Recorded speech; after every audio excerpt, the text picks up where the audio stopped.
Blended Podcasts. Brought to you by Blended Audio.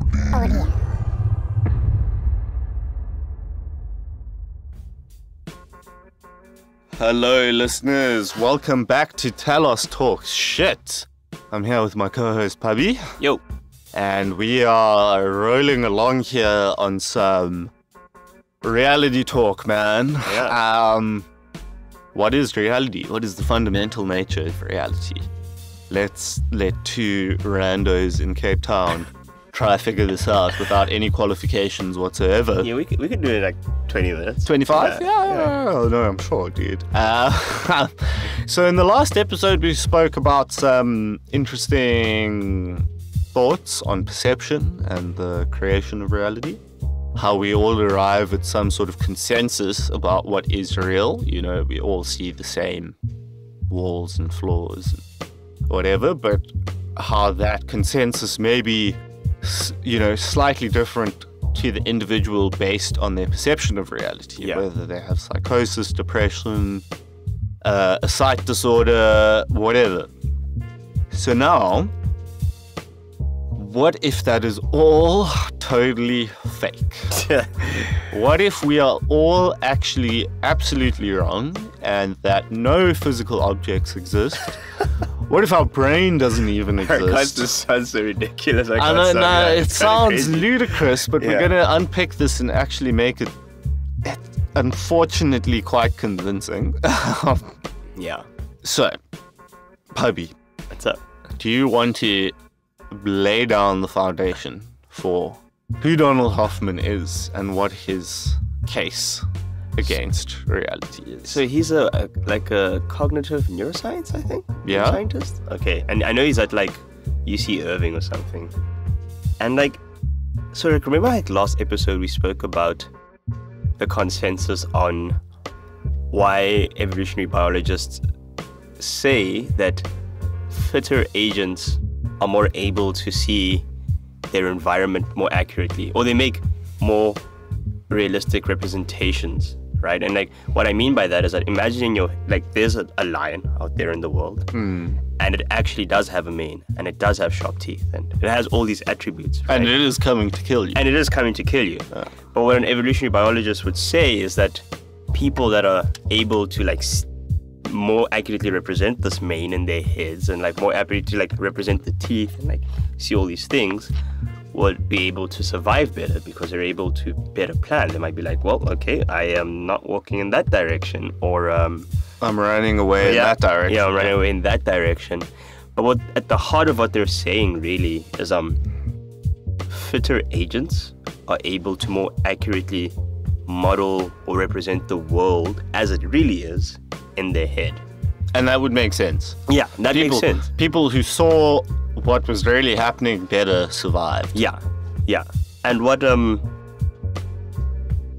Hoffman said is, nah fam. No, fam. Nah fam. You're wrong. Yeah. He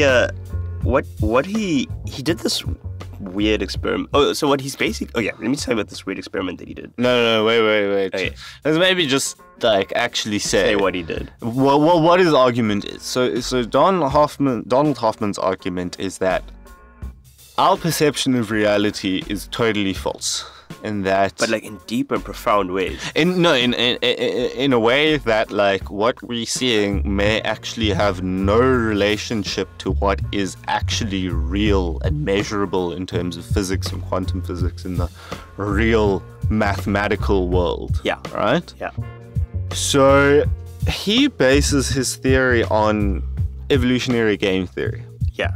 What is the most likely outcome of the roll of the dice? If you had an infinite-sided dice that you could roll an infinite amount of times, eventually you would land on a specific set of outcomes that would allow for humans in the world we live in, right? Okay. And the probability of that is probably higher than landing on an outcome where we are sort of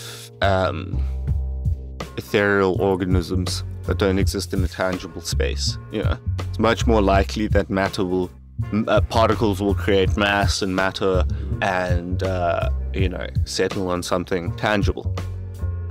So, following on from that, he posits that the most likely or the more likely roll of the dice in human evolution is that what we perceive as a reality is simply the easiest computational process for our brain. Yeah. So we ignore tons of information that's there because, when you look at a lion in the savannah, there's multiple planes of light. There's the infrared plane, there's the UV plane, so yellow light spectrum, blue light, whatever. There are also sort of multiple types of gases around, multiple organizations of particles, all this information that you could extract mathematically and map, but we just don't see. We just see lion with mane and teeth and whatever, and that, game theory would dictate that that's the most likely outcome because that is the least computationally heavy for our brain and the least strenuous.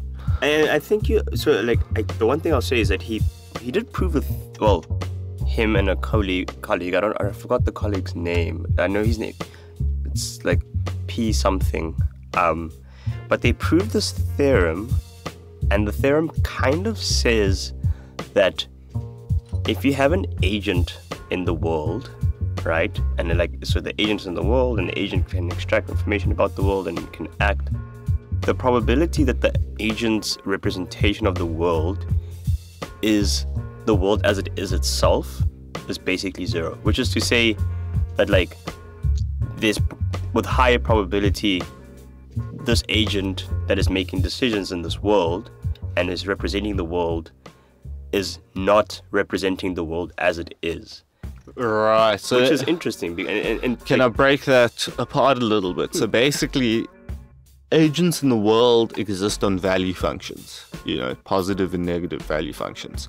Yeah. So coming into an encounter with a lion, the positive value function, the sort of +1, would be surviving, and the negative value function would be dying, right? Yeah. So they ran a simulation where they created two types of agents, where the one type of agent had so sort of similar to something like a World of Warcraft map that we spoke about, or some sort of plane where there was an allocated amount of resources that the agents then had to go discover and gather. And the one set of agents had been programmed to have full perception of the world, so they were able to see the entire world as it was and see all the resources everywhere as they were and plan accordingly, as well as having the positive and negative value functions, mine the resource +1, miss the resource -1. Yeah. But then concurrently to that, they had agents with no perception of the world whatsoever. They couldn't see the world around them at all.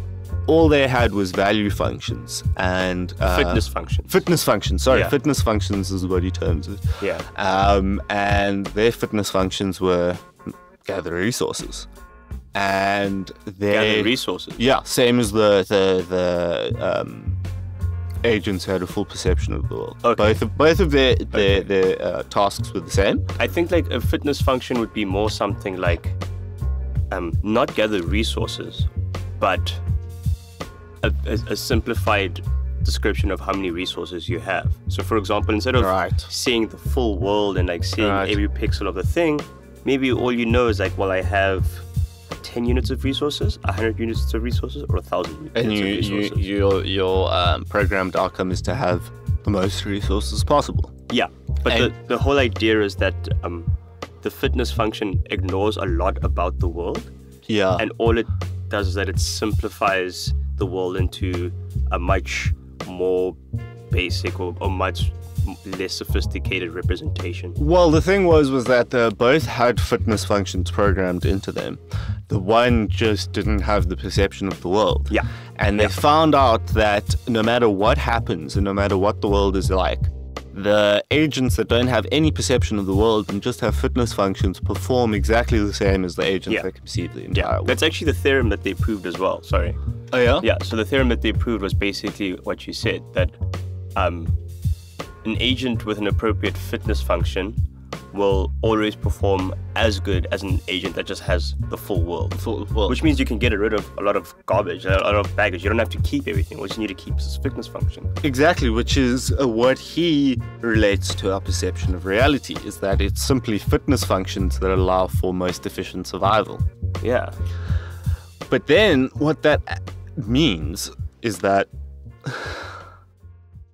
real reality exists in this quantum mathematical realm, whereas the reality we perceive is simply a collection of fitness functions that have no relationship to what is actually there. I think give the desktop analogy, because it's like the desktop analogy is great. So basically, imagine your perception of the world was a desktop, and what you do on that desktop is based on icons, right? Yeah. So like if you delete a file, you drag it to the trash box, right? Yeah. But there isn't really a trash bin in your computer that has a piece of paper in it. It's just a representation of what's happening behind the scenes. And what's most interesting about this is what he states is that if you were trying to figure out how a computer works, and the only information you had on how that computer works was the interface, you would never be able to determine how dragging a file into the recycling bin actually computes in the computer. You'd have to be like, oh, from this trash, dragging this file into the trash bin, I know about silicon transistors, voltages, logic gates, assembly, working it out to OS systems, all of that. And you just see I just dragged this file into the bin. Exactly. And that's basically what he's saying about our perception of reality, is that we're just on that very surface level user interface experience of reality. Yeah. And that what goes on behind the scenes is as complex to our brains as, trying to figure out how. So that's so crazy. He's basically saying that walking through the 3D world, looking at things, is just the same thing as dragging a file into the trash bin. Yeah. And that there's all this other crazy stuff that we have no idea. Yeah, exactly. So mad. And then, so what would be quite nice and easy is to be like, okay, well, that's fine. Then the brain is just a mechanism for perceiving those interfaces. And the brain exists in a tangible reality and just decodes all of this intangible information into what we need. But then Don Hoffman is like, no. All of this actually continues down to the brain. So even the brain itself is not real. It's just a collection of particles and perception. Well, he doesn't believe in space-time, which is even more fundamental than the brain. Please explain how he doesn't believe in space-time. So he says that 3D space, right? Walking through 3D space is just okay. This is the example that he gave in one of the podcasts I listened to. He said imagine you're wearing a VR headset, right? And you're playing Grand Theft Auto, right? And you see a red Mustang, right? So you're in 3D space. Yeah. You see this red Mustang. Yeah. Right? But he says that you'd never be able to think of all the code that was used to generate that red Mustang by just looking at the red Mustang in this game. Right. So you feel yourself in 3D space. You're wearing this mask, but what you're seeing in the space that you're experiencing is totally different from the process that actually made that real. Right. That's the headset, all the code that went behind it, the graphics processing. And he says, maybe we're just in GTA San Andreas and there's this extremely complex generating process that's making us feel like we're in the real world. The simulation. Yeah. The simulation. It's essentially a simulation. Well, we'll get to the simulation, but also thanks for bringing that up, because I also remember listening to that, and one of the other interesting things about that was the way he was talking about his argument against time. Yeah. So carrying on the Grand Theft Auto model, let's say you're playing Grand Theft Auto online. There's hundreds of thousands of people playing in a day-night cycle within a virtual reality that exists independently of you. Oh, dude. So when you log off Grand Theft Auto online, there's still a perception of time that hundreds of thousands of other people have that's happening linearly. Yeah. That exists outside of you. Yeah. And he's arguing that that's the same for reality. Essentially, we're all logged on and perceiving the same progression of time.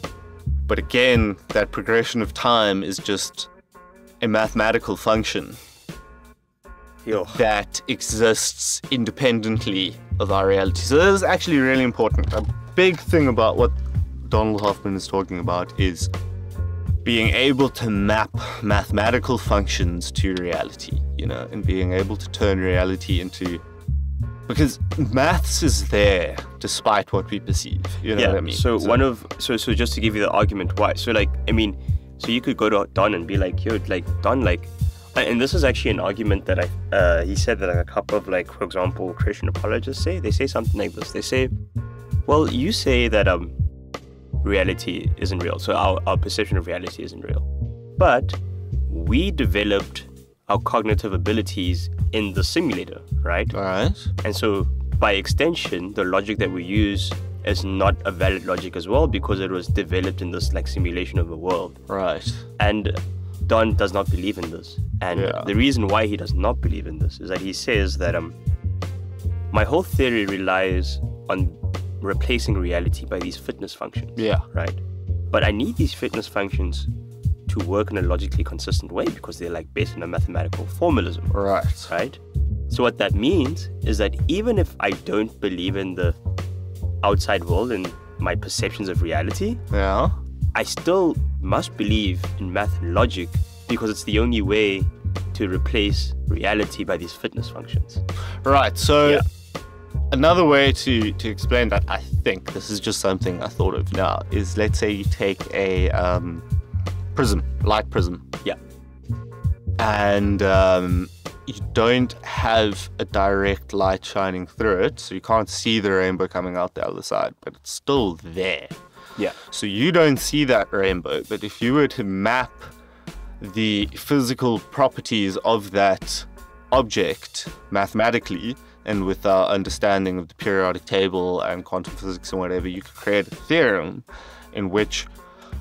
from which a being that has no perception of what a light prism is could extrapolate exactly what the atomic particles in there are, exactly how the light refracts, exactly how everything works, simply from making it into a solvable theorem. Yeah. So he wants to do that further onto reality, and essentially what he's trying to do is he's trying to create a mechanical model of reality that encompasses all of perception. So an algorithm based or formula based on fitness functions that allows for the step-by-step decoding of perception. Yeah, it's super wild.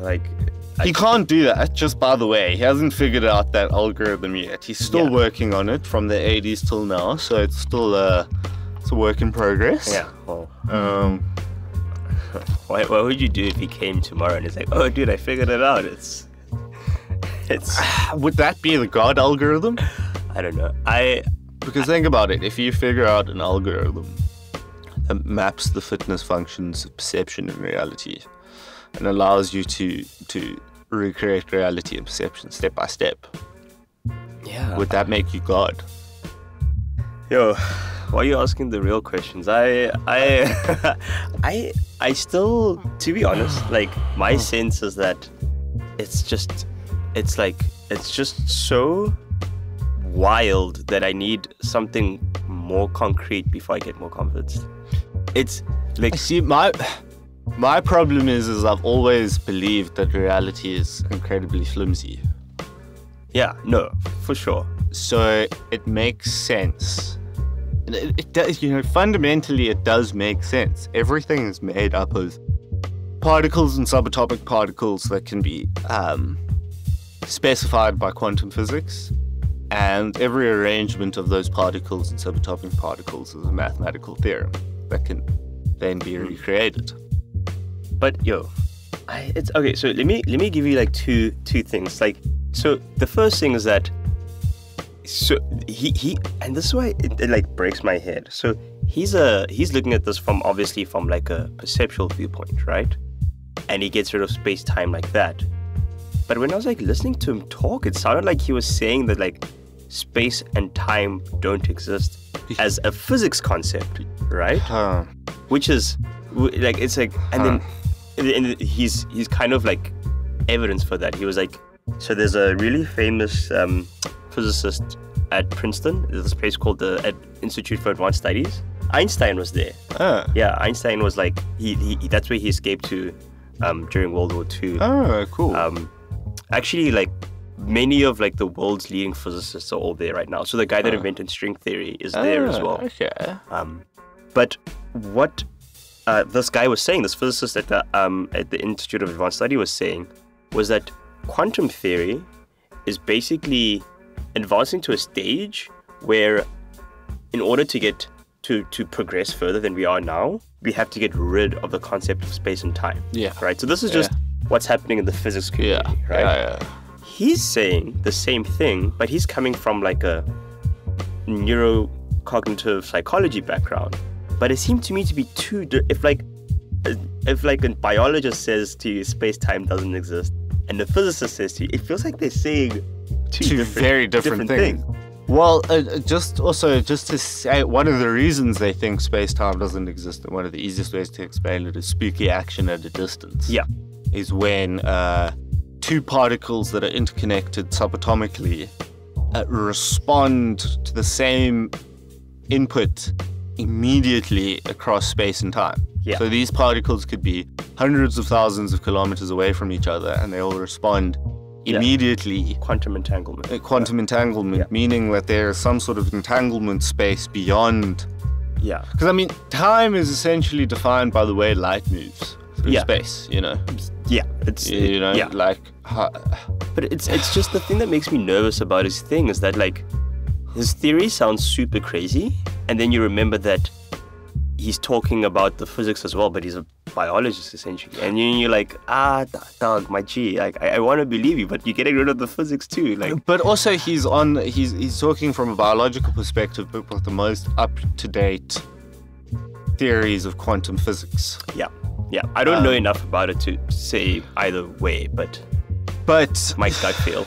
Yeah. So I think that's a good place to leave it for this episode.